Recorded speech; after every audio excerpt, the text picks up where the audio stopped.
In 2014, the world experienced its first Ebola epidemic. It was like nothing we had ever seen. It spread rapidly through densely populated cities, countries, and an entire region. But we needed to do more. At CDC, we make decisions based on the best available science. CDC scientists projected that without any intervention, there could have been as many as 1.4 million cases of Ebola in Liberia and Sierra Leone. This was done based on a model that showed four things. First, cases were doubling every 3 weeks, setting the stage to turn a crisis into a catastrophe. Second, time was lives. Progress needed to be made in hours and days, not weeks and months. Every month of delay would triple the number of cases. Third, the tipping point was at least 70% safe care of patients and safe burial for those who died. Finally, if we could reach that 70% figure, cases would plummet just as quickly as they had risen. The prediction mirrors what actually happened over the following months. In Liberia, the number of cases we predicted would occur if we took rapid action was very close to the number of cases that actually were reported and estimated to have occurred through mid-January. The model showed not only what could happen and what should happen, it also predicted what did happen. This finding guided actions of CDC, the U.S. government, the World Health Organization, and the affected countries and communities to provide safe burial and safe care for patients with Ebola. This rapid action broke the back of the epidemic, and it also demonstrated modeling's role during an outbreak response.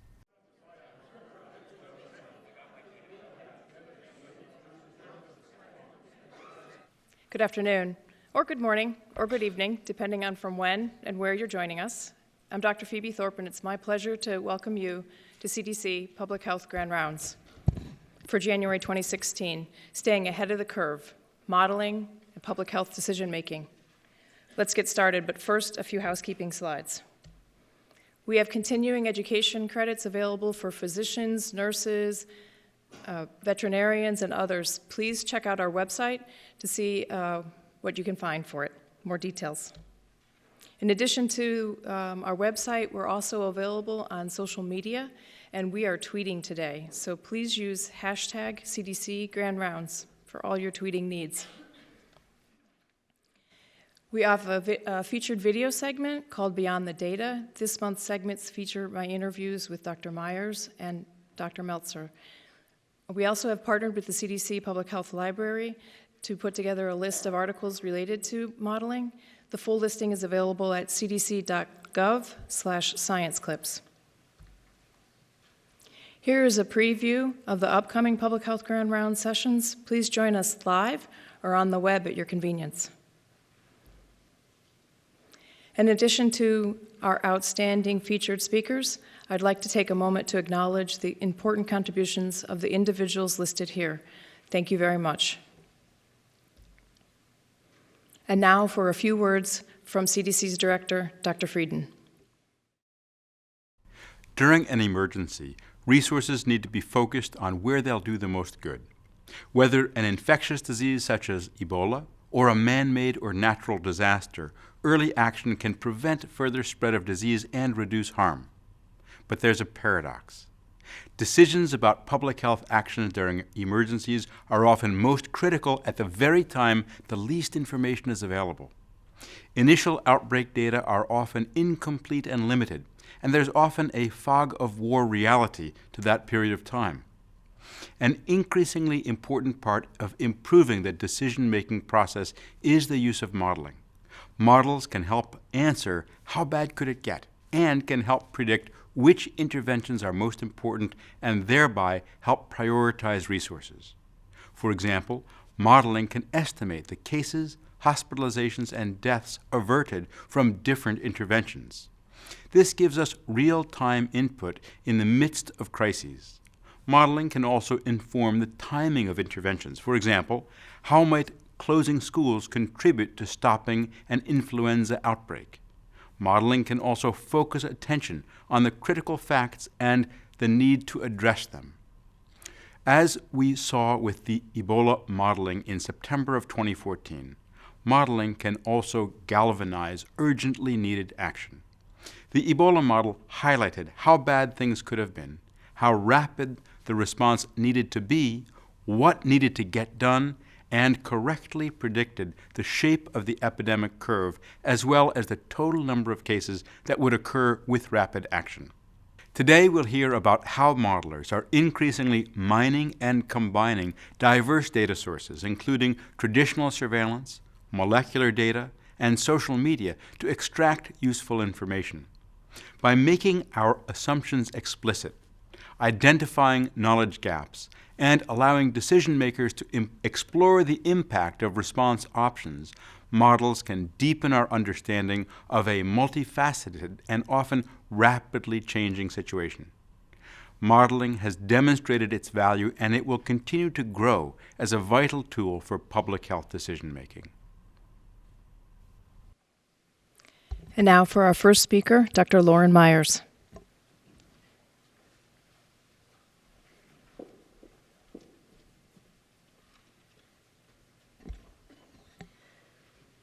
Thank you very much, and welcome. I lead a large interdisciplinary research group that works extensively with local, state, and federal public health agencies to translate the basic science of infectious disease dynamics into practical tools to support outbreak preparedness and response. Starting with the basics, what are models? Mathematical models use equations to represent disease transmission in the real world, and they thereby allow us to investigate how outbreaks emerge, how they spread, and how we can effectively control them. By integrating advanced methods for data analysis, optimization, and high-performance computing, models can also translate that basic understanding into practical public health guidance. They can help us predict when and where events will occur, and thereby support our outbreak preparedness and control efforts. Using a combination of mathematical models, data analysis, and high-performance computing, we address three basic questions. Where are infectious diseases spreading today? Where will they be spreading tomorrow? And how can we use our limited public health resources to minimize death and illness during outbreaks? In the next few minutes, I will give you a brief tour of some of the models and decision support tools that we have developed to address each of these three questions. Starting with question one, where are outbreaks today? We take a two-pronged approach to situational awareness. First, outbreak data are notoriously sparse and biased. We apply novel modeling strategies to glean useful information out of whatever complex, biased, and incomplete data we can get our hands on. That might include traditional surveillance data, molecular data, even social media data. For example, in the early days of the West African Ebola epidemic, we used a combination of viral sequence data and case counts that were reported on the Sierra Leone Ministry of Health's Facebook page to estimate the rate of Ebola transmission and the clustered nature of transmission. The second prong is that we work directly with public health agencies to improve and streamline the data collection systems themselves. Using data-driven optimization methods, we've helped public health agencies, including the CDC, to achieve earlier and more accurate indications of disease prevalence. With the CDC in Puerto Rico, we've optimized surveillance for dengue, which is a mosquito-borne virus found throughout the tropical and subtropical regions of the globe, and it's slowly creeping northward into the continental US. Our model allowed us to identify the most informative clinics for monitoring the spread of all 4 dengue serotypes throughout the island of Puerto Rico. In another modeling effort, we have contributed to the CDC's Influenza Virologic Surveillance Right-Size project by developing calculators that determine how many specimens are needed to effectively detect emerging viruses and to identify strains for inclusion in the next season's seasonal influenza vaccine. We are now working with the Department of Defense unit called the Defense Threat Reduction Agency, or DTRA, to develop an optimization tool that systematically selects and integrates different data sources to achieve very specific surveillance goals. This dashboard tool depicted on the screen will be incorporated into DTRA's BSVE, which stands for Biosurveillance Ecosystem. And the tool works as follows. A Department of Defense or another user would specify a disease and a region of interest and then specify what their surveillance objective is. For example, they might be interested in early detection of dengue outbreaks in Atlanta, Georgia. The tool then systematically evaluates tens or hundreds or even thousands of different data sources. And these could be even social or other internet source data or traditional surveillance data. And it then assembles a surveillance system, which is a collection of complementary data streams that best achieve the user's surveillance goal. It delivers the surveillance system to the user along with statistical models for interpreting the data going forward. Question 2, where will outbreaks be tomorrow? Forecasting is a tough nut to crack. Thanks to the CDC, though, and other federal agencies, the research community is starting to make a really serious effort to develop models that can make short and long-term projections. The graph on the screen compares an early season flu forecast in green to the actual flu epidemic in blue. My group calculated this green forecast as part of the CDC's original Predict the Influenza Season challenge. In doing so, we applied a flexible statistical framework that integrated expert knowledge about flu dynamics, early season surveillance data from the CDC, Google Flu Trends data, weather conditions, and even the 2013-2014 school calendar. We made this forecast in green in week 47 of 2013, at the very beginning of the flu season. And from a distance, it looks sort of similar to the actual flu curve, but actually we missed the peak by several weeks, as did almost every other forecast submitted to the challenge.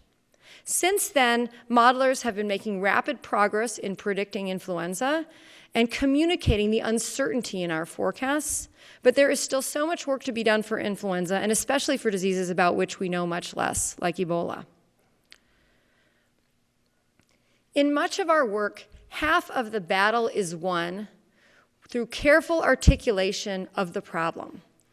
For forecasting, this means thinking hard about what we want to know. What exactly is the public health value of each forecasted quantity? And how much uncertainty can we tolerate in those forecasts? In the original influenza forecasting challenge, the CDC did a great service in specifying several specific quantities of interest: the onset of the flu season, the length of the flu season, and the peak of the flu season. Knowing when and where influenza is spreading, anticipating the timing and the severity of the peak really can improve clinical practice and can help to ensure hospital and laboratory surge capacity, particularly during severe influenza epidemics. However, most of the forecasting models developed to date have been focusing on predicting entire epidemic curves instead of specific quantities, and so they end up producing a lot of extraneous information. As we build on the CDC's insight to focus narrowly on forecasting quantities that really matter to decision makers, we will develop models that more efficiently extract relevant information from the data we have available. Finally, question 3, how can we use limited public health resources to mitigate outbreaks? The value of modeling in this department is at least threefold when done in close collaboration with public health decision makers. First, good models can help their users to articulate their public health goals and to deepen their intuition about outbreak dynamics. For example, this slide shows a movie of a pandemic flu simulator that we built for the state of Texas that visualizes user-specified pandemic scenarios. It can be used individually or during group preparedness exercises to generate intuition about the large-scale transmission dynamics of a pandemic, the spatio-temporal impacts of different kinds of intervention strategies, and it can also reveal the biases that arise when we view outbreaks through the lens of our surveillance systems. Second, good models can really provide critical guidance when making quantitative public health decisions, such as stockpiling and allocating medical countermeasures. This pandemic flu simulator is just one of a suite of online decision support tools that we have developed. Our other tools employ state-of-the-art statistics and optimization methods in order to address the challenges of stockpiling and both effectively and fairly deploying ventilators, antiviral medications, vaccines, even non-pharmaceutical resources prior to enduring severe epidemics. And third, models can provide real-time input in the midst of crises through the rapid design and evaluation of control policies.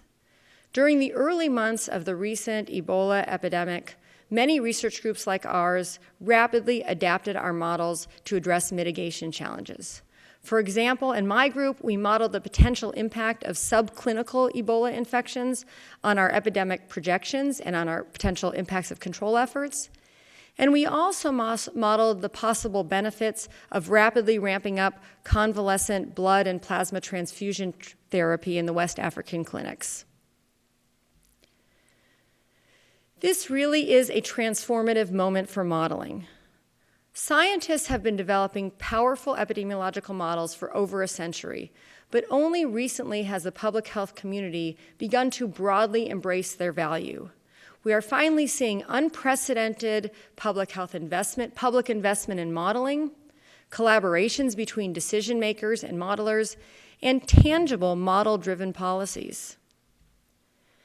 Not surprisingly, with these new opportunities come new and old challenges. One of the persistent hurdles we face is lack of access to reliable historical and real-time data. Our model predictions and analyses are only as good as the data we put into the models. Some of the impediments are legitimate concerns about privacy and safety, but others stem from intellectual greed and a lack of data archiving and sharing resources. A newer challenge is the sustainability of the models we're developing. Many are developed without a clear plan for the future maintenance and user support of the models. And even when they are well documented, their shelf life is limited by rapidly evolving operating systems, web software, and the location and the format of the data that we use as inputs. In closing, it is increasingly clear that careful, data-driven modeling, systematic optimization of control policies, intuitive visualizations of outbreaks, all of these things really can translate into life-saving improvements in public health. With a diverse and expanding suite of decision support and forecasting tools coming online, now is the time for a serious conversation about the data, about IT best practices, about investments in infrastructure that will sustain and advance modeling into the future. Thank you, and it is my pleasure to introduce our next speaker, Dr. Martin Meltzer.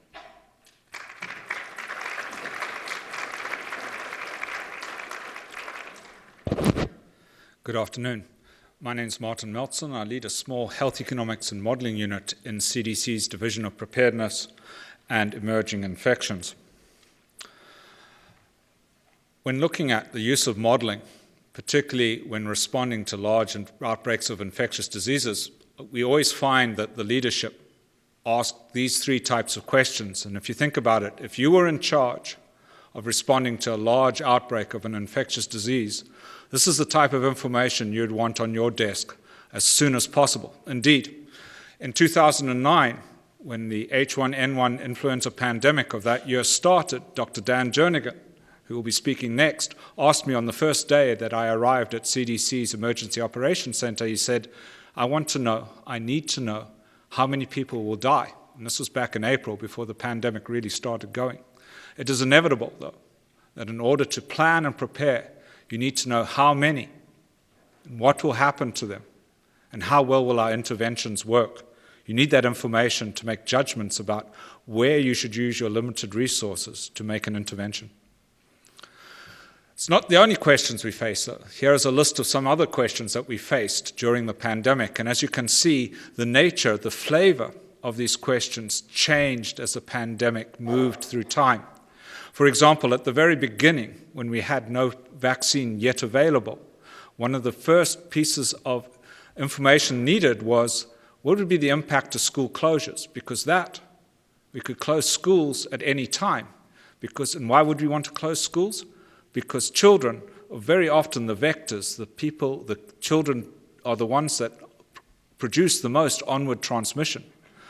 The problem is, of course, if you close schools, the parents are going to ask the inevitable question, when are you going to open them? How long? Why are you doing this? And modeling, right at the beginning, can provide some idea for the policymakers to help answer those questions and induce the parents to actually comply to the request for school closures. One of the things that we did in 2009, had never been done before at CDC, was provide monthly updates, situation reports of where were we, using modeling to provide estimates of the number of cases, the number of people in hospitals, and regrettably the number of people who died. Not just total numbers, but also by age breakdown. And this is the final paper that we produced that summarized. But you can actually see on CDC's website the archived copies of every month's postings of our estimates. One of the other important things of modeling is after the fact, helping assess the impact of what we did and how might we do things better. One of the biggest criticisms that I think we faced as an agency in public health after the 2009 pandemic was the idea, some critics claimed, that it wasn't really a pandemic.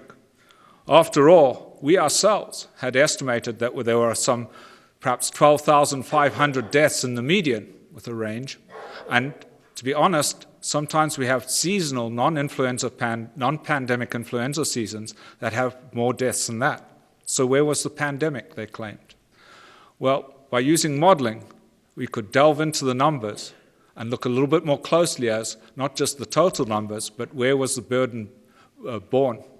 And in this table here, we see that for children aged 0 to 17 years, that on average, in the previous 10 years, 1990 to 1999, there were about 0.2 deaths of children per 100,000 children, or 2 per million, in a typical influenza season.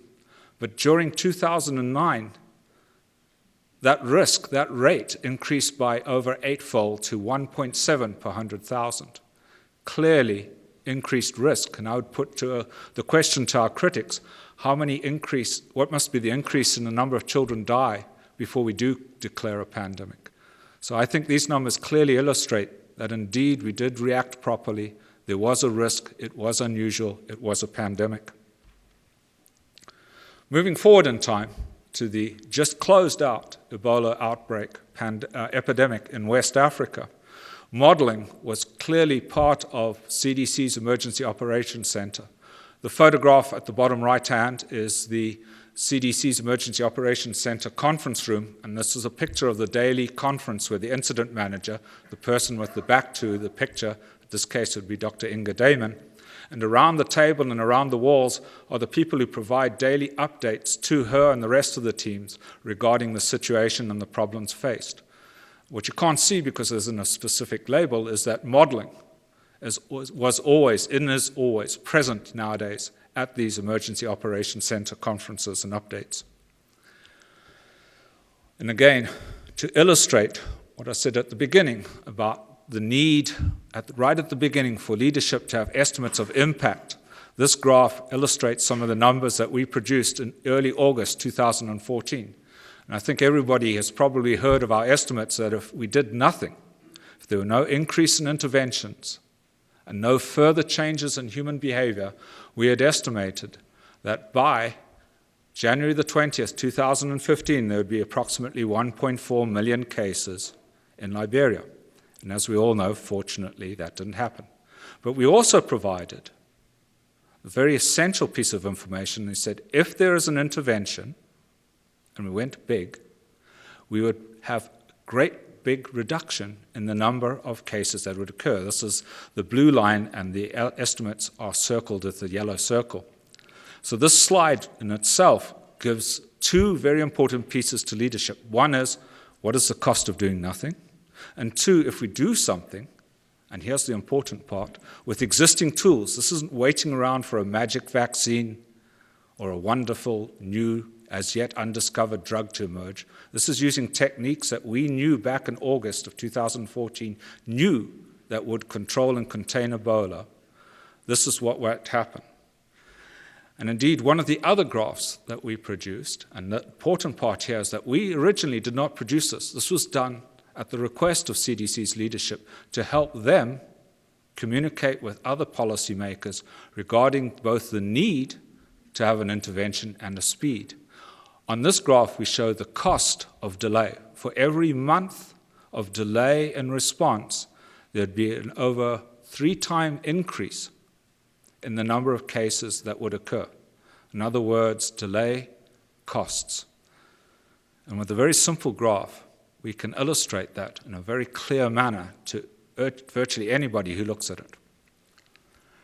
Finally, although we always say that being exactly accurate is not the point about many models when you're talking to leadership about what might the impact be and what could be the impact of interventions, people do want to know how accurate are our models. And in this graph, we have 2 estimates of what would happen if we had interventions. And these estimates were done in mid-August 2014, forecast forward to January the 20th, 2015. The red line represents our estimates if we corrected for underreporting. We estimated that approximately for every case reported, you'd have to multiply by a factor of 2.5 to arrive at the actual number of cases that were occurring. The blue line, it says uncorrected, is our estimated using the original data reported without any corrections for underreporting. The vertical line, the blue bar, represents what was actually reported. At the bottom of that vertical line is approximately 8,500, which is the total number of cases actually reported. Our uncorrected estimate was approximately 10,500.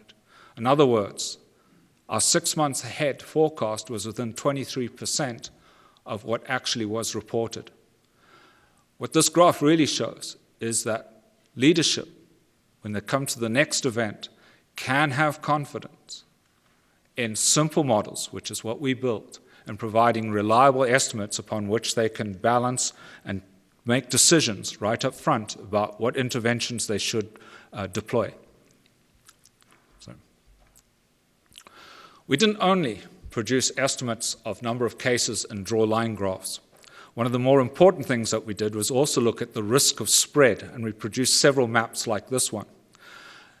The yellow on this map represents counties and provinces and districts within the 3 West African countries that had reported already a case of Ebola, and the red-colored districts in both the remaining, in the 3 West African countries and the surrounding countries represents the risk of onward spread to those counties.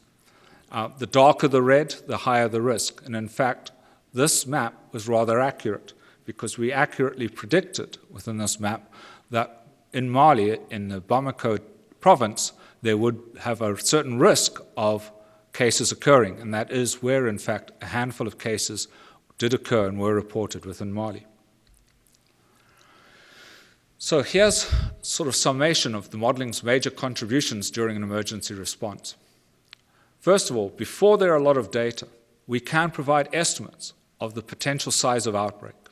We can provide estimates of what would happen if certain interventions were deployed. And perhaps for me, one of the most important points is that we can let leadership know what is the value of what we don't know. People think in this day and age of satellites and internet and lab tests that can detect 1 part in billions, that we know all the data we need. Unfortunately, that's not true. But with simple models, we can let leadership know how thin the ice is upon which they skate when they make decisions right at the front of responding to an outbreak. It's not just for Ebola and influenza that we've made simple models. One of the other things that we found very useful over time is produce simple models, but provide them in a manner which other people can download them and use them and change input values as they see fit. This makes the models and the output more transparent, and that allows a better and more clear conversation between us, the modelers, and the leadership. And very often it's not the exact numbers that are important, it's the conversation. These are some of the links, and I believe other links will be posted on the website related to this Grand Rounds. And as I said, users can download these models and literally play around with them, see how the inputs are connected and see the impact of changing those values of inputs. So what's the bottom line? How do we make modeling better and more responsive during responses? First of all, it's accessible to leadership. The one thing that I've really learned through all of these experiences is that the best modeling happens when the modelers are on site and we're down the hall, available for a quick conversation or a short email or a telephone call at midnight, as is often happens. It's that 5-minute chat that can clarify for us what is the exact question and can clarify for leadership what is it that we mean when we provide them with a given number. Fast and frequent updates. This is not about publishing journal articles in peer-reviewed and respectable and eminent journals. This is about providing short, brief memos that provide leadership with an update and a situation report as we move along. And again, I emphasize the simple models. One thing that has to be done is let people understand fully what assumptions you've made, what data you have available, and what data you don't have available. The simpler the model, the more likely those messages and that conversation will occur. And now, next up is Dr. Dan Jernigan.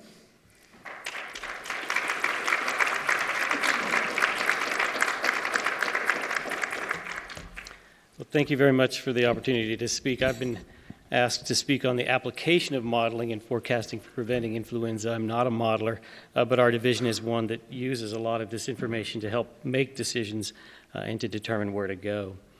Let me start by just putting up an organizing framework that we use for a whole lot of different things. But for modeling and for decision tools, there are certain decision tools and models that we would use sort of on the left side over there where the dotted line is, which represents the time when a virus is trying to figure out what it wants to be when it grows up. A virus that might be a novel virus or a drifted virus that is not predominantly circulating. And so we have certain tools that we look at in that setting. And then on the right side with the solid line, when a virus has efficient and sustained circulation within the human population, we use different tools there as well. Let me give a couple of examples that I'll talk about. The two on top are tools that we use to determine burden or to kind of look backward in time and say what happened, what was it that we had happen. Those on the bottom are really looking forward, trying to figure out what's going to happen. Can we predict? Can we forecast, etc. So let me first just start talking about the burden and impact assessment, different models and tools that we use. This is some information along the bottom with the epidemic curves, our information from our public health laboratory partners that submit over 100,000 specimens each year and test them for influenza and then subtype them. In red is the H3 viruses, which tend to be more severe in people, cause more disease in children. And in the H1N1 in blue, which Dr. Meltzer mentioned just a few minutes ago. This is mainly to show that things vary from year to year. It's almost hard to predict exactly what's going to show up. And so anything that we do with models and tools to figure that out is going to be complicated. Along the top is actually some outputs from a model that's been developed by Carrie Reed and the research and modeling team that's in our division. It just shows you that there's a variation in the number of hospitalizations that occur each year. So even with 12-13, which was an H3 year, and 14-15, which was an H3 year, the 14-15 year was one that had the drifted virus, and the vaccine did not work very well. And you can see almost 1 million hospitalizations were estimated for last year, which is a considerable amount of hospitalizations. I think the folks that do insurance tables are actually having to change their numbers because of last year. So that kind of hospitalization and burden determination is done through a number of different systems. One of them is we take data from the Emerging Infections Program, where we collect cases of hospitalizations due to influenza. And with that information, you can, through a number of different estimates, you can try and figure out how many cases there were, how many office visits there were, how many hospitalizations, how many deaths, etc. So that tells us sort of what happened in the prior year. We can take that information on cases and then add to it the information on vaccine effectiveness and on vaccine coverage, and you can actually then determine what the burden averted due to vaccines and to antivirals would be. So these are ways that then we can take that information and use it to help us with policy development. We can also take information about newly emerging problems like the H3N2V. Matt Biggerstaff in our group actually developed a model that tries to say if you had one case, how many cases would there really have been out there of this swine-associated influenza in kids that were taking care of their pigs at farms? And so we try and evaluate these novel influenza viruses, and then we want to say how many are there actually out there, and that's another way that we use these models. We can also use these to do the impact estimation of different mitigation strategies.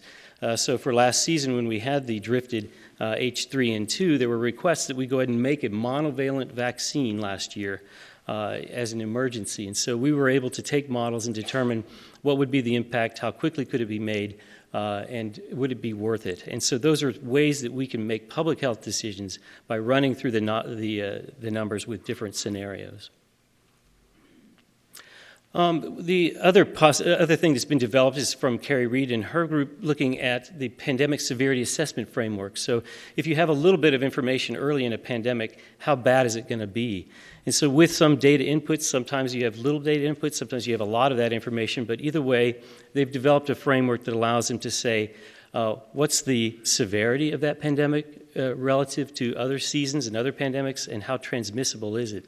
And so this is a tool that helps us to know how should we respond. If something shows up close to the orange area up there, we respond very differently than we would if it's down in the blue area. So these are ways that we have ability to take information and turn it into something that's at least visually useful and able to be translated into policy. So the next one I want to talk about is the influenza risk assessment tool, and here we're talking about novel influenza viruses, viruses that have maybe one or two cases or a few cases in humans. We have a thing called the Influenza Risk Assessment Tool, and with this there are 3 areas of information that we provide to individuals using a modeling technique, also using a consensus technique, where they look at the properties of the virus, the properties of the population in terms of how well does the current immune profile of the population prevent somebody from getting ill due to that novel influenza virus, and then also the ecology, where is the virus, and so forth. And all of this information is put together into a process, and we can come up with some estimates of the likelihood of emergence of that particular pathogen, and if it were to emerge, what would the impact be? How severe would it be if it were to emerge? And here you can see how we're able to get a sense about which ones are we most concerned about, which ones are we less concerned about. The H7N9 up there being the currently circulating H7N9 from domestic poultry in China that's caused about 600 cases in humans. The H5NX is the H5 that showed up last year that decided not to show up this year, but instead another one replaced it, a high-path H7, which showed up over the weekend, which we will be running the influenza risk assessment tool as well to try and get a sense. With these information, it helps us to inform leadership regarding the readiness toolkit development, that is, what kinds of lab reagents do we need to make and have available in our influenza reagent resource. Vaccine and antiviral development, trials, and stockpiles. Do we have stockpiles that actually would cover that virus if it were to emerge? It allows us to see that our diagnostics either work or don't work against those emerging pathogens. And then it helps us to change our response posture. That is, do we need to think about deploying medical countermeasures? Do we need to do something? Do we need to stand up an EOC? Do we need to let the state health departments know, et cetera? So it's a tool that helps us to frame that and inform leadership.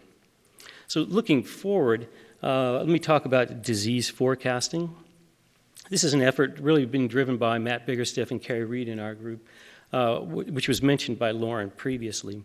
But there are 10 academic partners that receive standard weekly CDC data inputs and provide their best predictions for the onset, peak, and other key estimates for the flu season.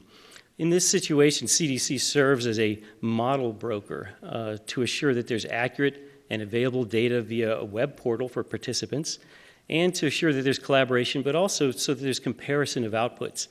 This allows us not to have multiple papers all saying that they're all doing the best job, but actually to say, if you are a predictor of influenza, let's see how well you do.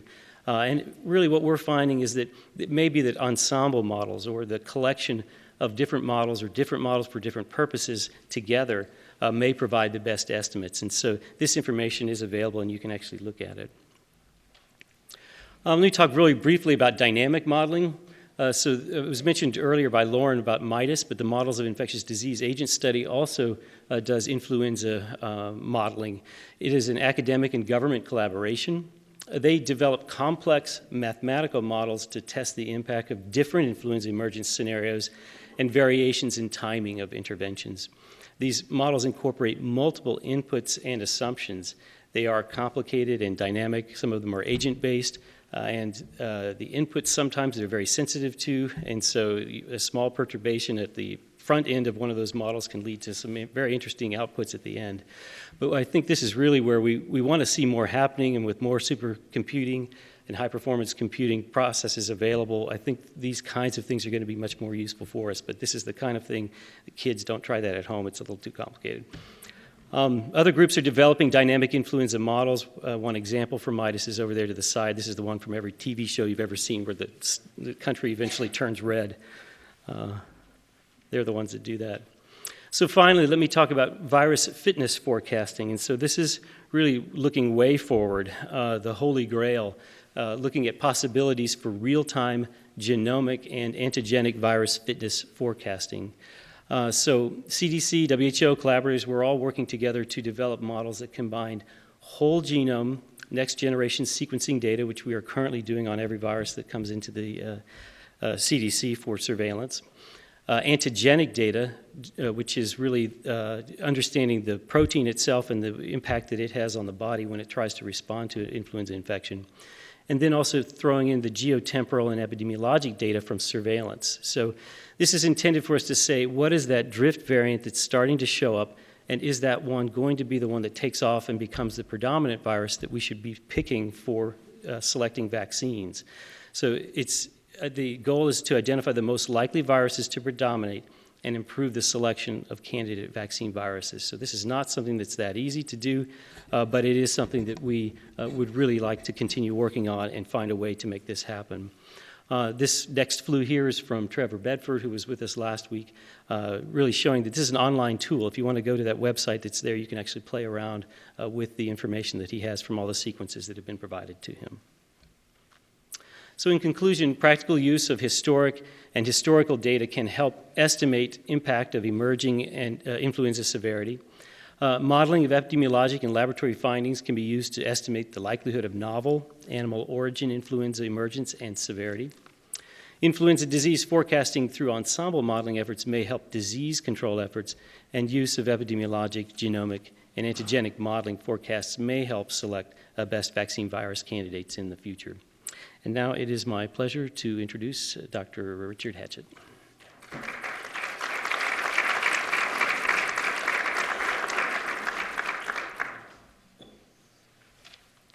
Thanks, Dan, and thanks to all of you for coming down or tuning in.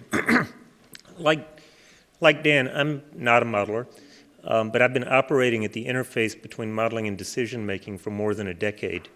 What interests me is how decision makers actually use models, what's going on in their head when he or she turns to a modeler or to a model for assistance. So how do models influence decision making?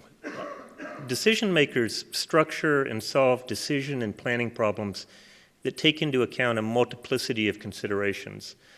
Models can provide an input to that process. I would argue that they do so principally in one of three ways: by explaining phenomena, by enabling foresight, and by making predictions.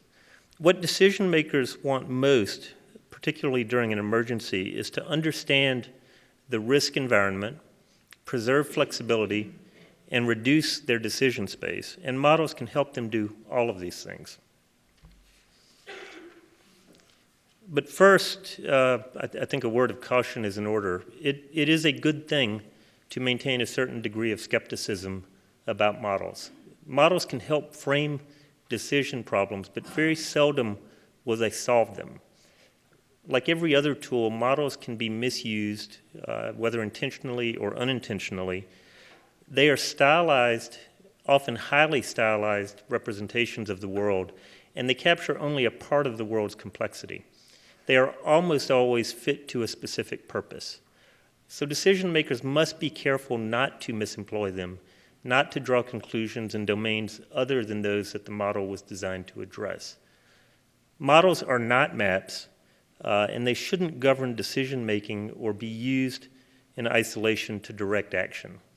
Models can illuminate the decision problem. They typically do not prescribe a course of action, and we can talk in the discussion about some instances where the right decision was not necessarily a direct extrapolation of a model's quantitative output. So with that said, let's talk about the ways in which models can help decision makers. First, models can contribute to decision making and priority setting by explaining observed phenomena. 3 separate modeling groups tested the efficacy of combinations of social distancing measures on overall influenza attack rates. In the analysis shown here, the modelers performed a sensitivity analysis looking at the efficacy of the interventions when implemented at different time points during the epidemic. The model showed that social distancing would significantly reduce overall attack rates if implemented before 1% of the population became infected. These findings prompted several teams of investigators to study the impact of the timing of implementation of social distancing measures during the 1918 pandemic. The received wisdom was that such measures had not had any impact because cities that were known to have used very similar sets of non-pharmaceutical interventions had vastly different outcomes. Using different methods, the investigators reached very similar conclusions, which are exemplified by the comparison in outcomes between Philadelphia and St. Louis. The important thing to know is that Philadelphia and St. Louis implemented almost identical sets of social distancing measures. Both closed schools and theaters, banned church services, and large public gatherings. They differed primarily in that Philadelphia waited 16 days after the first cases of pandemic influenza were documented in the civilian population before introducing their interventions, whereas St. Louis implemented them just 2 days after the first known cases there. The difference in outcomes in terms of death rates is striking. These studies help persuade CDC to incorporate what we now call community mitigation measures into pandemic preparedness planning. The models helped us understand a phenomenon that had previously been indecipherable. Models can also enhance decision makers' thinking and foresight in the sense that Richard Danzig spoke of. They can do so by facilitating analysis, allowing exploration of what-ifs, and establishing risk boundaries. I'm going to focus on just one recent instance where modelers looked at the future risk of sexual transmission of Ebola. We now know that Ebola virus can persist in the semen for months in survivors and that there is a risk of sexual transmission of disease because there are documented cases of this happening. What we don't know is how to quantify that risk, and in the case of the West African epidemic, how long that risk is going to persist.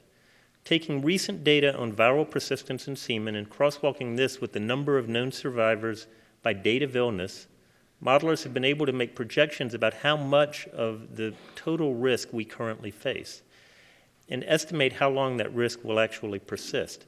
This will allow decision makers to make decisions about the resources they allocate for ongoing surveillance and about where they concentrate those resources. The bottom line is that the risk is small but not negligible, will persist into 2016, and is concentrated largely on the coast and the capital cities where the greatest number of survivors live. The last issue I want to touch on is the use of models to make specific predictions. And to illustrate this point, I want to switch gears and look at weather forecasting, which is familiar to everyone and which demonstrates the kind of improvements that can accumulate over time if one places an emphasis on iterative verification and performance testing of both methods and outputs. This chart illustrates the improvements in performance of 36 and 72-hour weather forecasts as both computational models and computing capabilities have improved over time. Many infectious disease modelers, in fact, have taken inspiration and even borrowed ideas and methods from the science of weather prediction. When hurricanes form, the National Hurricane Center uses an array of different models to predict their paths. The performance of these individual models will vary from year to year and from storm to storm, and the National Hurricane Center does not publish the predictions of individual models. Instead, they aggregate the results of all the models and use these to generate a risk map. As modeling techniques have improved, the cone of error for these aggregate hurricane forecasts has shrunk steadily. For example, for the 48-hour period, The cone radius in 2015 was approximately 90 nautical miles, which is down from 106 miles in 2008. The cone of error always increases as the time horizon is extended due to increasing uncertainty. Similarly with epidemic projections, when Martin and his colleagues from the CDC modeling unit published their paper about the Ebola epidemic at the end of September 2014, they included both short-term and long-term, by which they meant 4-month, projections of the number of cases and beds in use under a range of assumptions about the timeliness and efficacy of disease control efforts. These assumptions projected over the 4-month time horizon produced a wide range of possible outcomes, from the outbreak being almost contained, which is in fact what occurred, to a high-end estimate of up to 1.4 million cumulative cases, which of course attracted all of the media attention.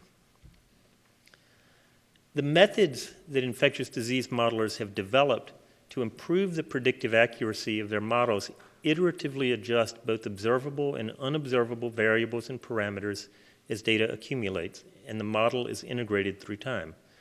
Over time, this process of adjustment constrains parameter estimates to values most consistent with the unfolding data and improves the ability of the model to make predictions about the future course of the outbreak. In this example from the Ebola epidemic in West Africa, the black dots represent the data reported by WHO at the time the forecast was generated, and the red X's represent the future. The purple risk, we even called them hurricane charts, shows the projection based on the estimation of transmission parameters that could be inferred from the reported data. As data accumulated in real time, these estimates improved, allowing better and better predictions. The early warning that these projections provided about the downturn in cases was important for a number of reasons, not least because it allowed us to revise our planning for clinical trials of vaccines and therapeutics. We can now envision a day in which reliable infectious disease forecasting at the municipal, regional, and national level has become as commonplace as weather prediction. The ability to predict and communicate to the public when an infectious disease epidemic will peak, especially if the prediction were available weeks or months in advance, would be a boon to public health. Hospital administrators and public health authorities could mobilize or procure needed resources, heighten infection control measures, and take steps to protect high-risk populations. Now I want to talk about an ancillary but important function of models.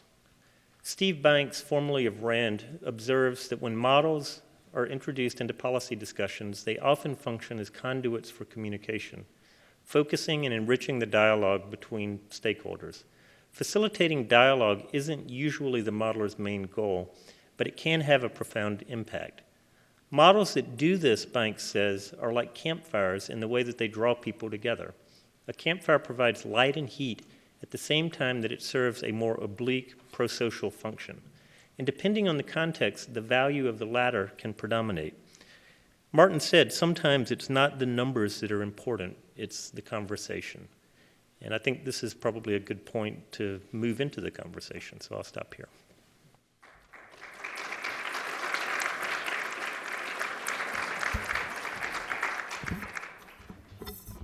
Thank you, Richard, and thank you, panels. We have time for some questions. I'm going to ask all those who do have questions to keep them brief to allow as many people as possible to ask questions. In this room, if you want to ask a question, there are microphones. Please use those.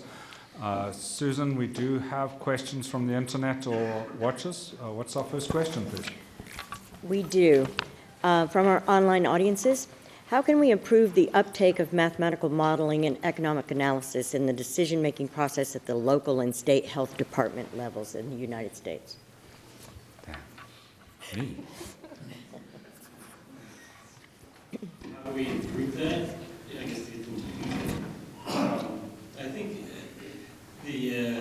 the problem, I think, is that in order to have a group that can develop a model really quickly, they have to have a lot of experience, and I don't know how prevalent that is outside of centers. And so I think if there are places where you can access smart people who can do modeling, then maybe you can use them more frequently. But again, there should have some caution about models and the extent that they can be used. But I think having greater access access to stable modeling resources would be helpful. And Lauren, I know you have some experience in this area. Yeah, I think the state of Texas is a somewhat unique success story in their efforts to engage with modelers and build modeling tools through collaborations that support their planning efforts and their response efforts. But the success is born out of, I would say, almost a decade of working with folks at the university down the street, lots of in-person meetings, thinking through what would be most valuable, simplifying the models so that they are accessible and usable. And even though this is I think one of the success stories, we are facing challenges, like I mentioned in my brief talk, with the sustainability of these models. So these models exist. We're hosting them pro bono at the University of Texas online. But what's going to happen? Where are those models going to be in 10 years? Who's going to be trained to use them? Are they still going to be able to scrape the data they need to run and to be relevant, months, years from now? Thank you. From the floor, please. Thank you. Great presentations. Just curious if this is for any of the panelists, any of your models have been applied to chronic disease prevention? And if so, can you elaborate on examples? So, I don't know, Lauren, I've done a little bit. We tend to, in an agency and academic researchers for various reasons divide out between infectious diseases and chronic diseases.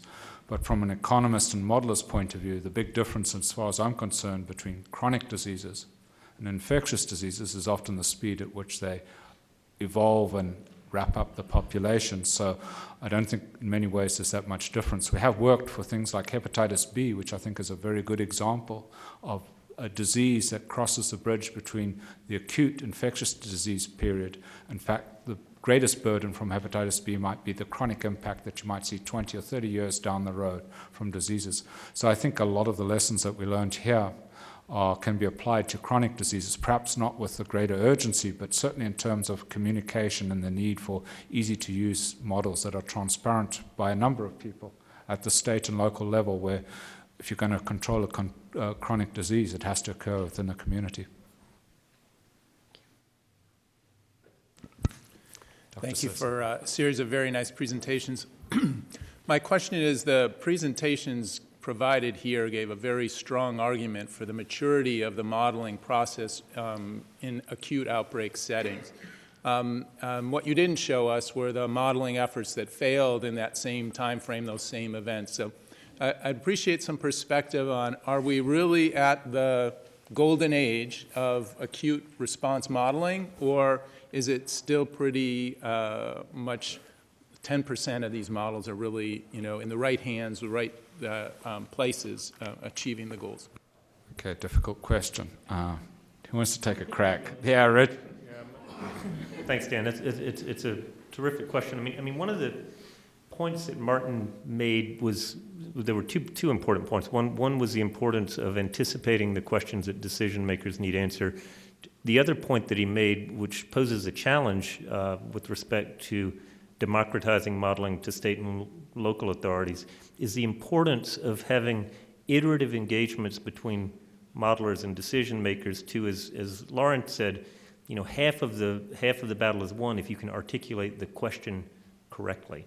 And the failures that I can think of in the past to sort of lump them under a single umbrella often derive from the inexpert articulation of a question or the attempt to use a model that was developed without access to a decision maker to solve a decision maker's immediate problem. And so I think one of the things that's exciting about the current time, despite, including the fact that models have improved and computational techniques are constantly improving, is the fact that decision makers are becoming more and more adept at using models and more capable of engaging with modelers in the kind of iterative fashion that Martin describes. And it's those kinds of engagements that result in the successful use of models, even if the models themselves may not be completely accurate in their predictions or quantitatively precise. If I can add a couple of words, I think our biggest failures are when people don't believe us, not because we're right or wrong, but because they don't understand when we fail to engage. And I think that's an ongoing challenge, that we're nowhere near a golden age of everybody understanding automatically what we've done. Susan, do we have another question from email? Or? Several. Ebola is an African problem now contained. Was the American response last year over the top? Okay. No, I don't think it was. I think part of it was there was a response in terms of concern, and I'd like to pose it that modeling, in fact, helped moderate the actual response. So while there was a lot of angst and worry in the media, what actually was done in terms of the response was far more moderated than what you might expect if you just went by the numbers and the discussion in the media. And a large part of that moderated response was due to the fact modeling in terms of estimating the actual risk of a case arriving in the US, the chances of several outbreaks occurring in the US, which was phenomenally small, and models were able to articulate that rapidly to decision makers who found it very useful in saying, what do we do about this? We have another one from the internet, fine. Final question from online audiences. Questions for Dr. Meltzer. Any ideas on how to balance the trade-off between simple, understandable models and accuracy? I think that's a question that will never be a full answer. I think it's a question in terms of going back to the earlier question about failures, it's what does the person who asked the question expect from the model? And I think the real answer is how well can you discuss with them what they want, what they expect, and what they can reasonably expect from the data available. And in some instances, that again isn't the model itself, it's the discussion about what we know about the structure of the model and the input of the data. So the bottom line answer is that's an ongoing question to which there's no suitable finalized answer.